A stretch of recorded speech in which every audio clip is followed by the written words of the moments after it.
Rider আপনি, আপনাকে বুক করছিলাম মনে হয়। জি জি ভাই। একটু দাঁড়ান, আমি কলে কথা বলে আসি। সাতমান, আরে এটা তো আমার স্কুল লাইফের বন্ধু।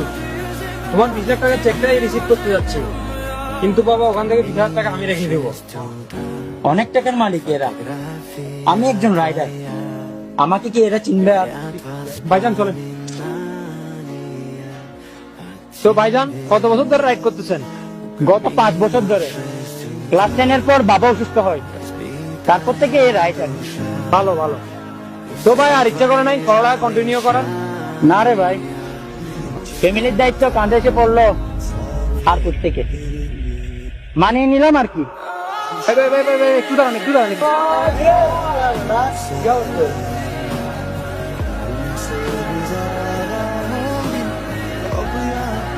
কারো হাতে আইফোন, কারো হাতে বাইকের চাবি, যে যাদের জায়গায় সেটেল হয়ে গেল।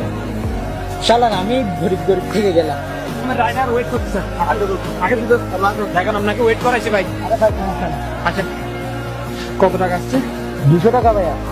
ভাইজান আপনারা অনেক ভালো কাজ করেন, মানুষকে ঠিক সময়ে তাদের গন্তব্যে পৌঁছে দেন, এটা অনেক সওয়াবের কাজ।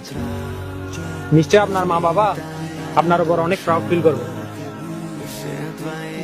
আর আপনার স্কুল লাইফের বন্ধুরাও। সাতমান, সাতমান, আমি মনে করছিলাম তুই আমাকে চিনবি না। বন্ধু শোন, দাঁড়ি পাল্লার মাপ দিয়ে বন্ধুত্ব হয় না, এই মনের মাপ দিয়ে বন্ধুত্ব হয়। সরি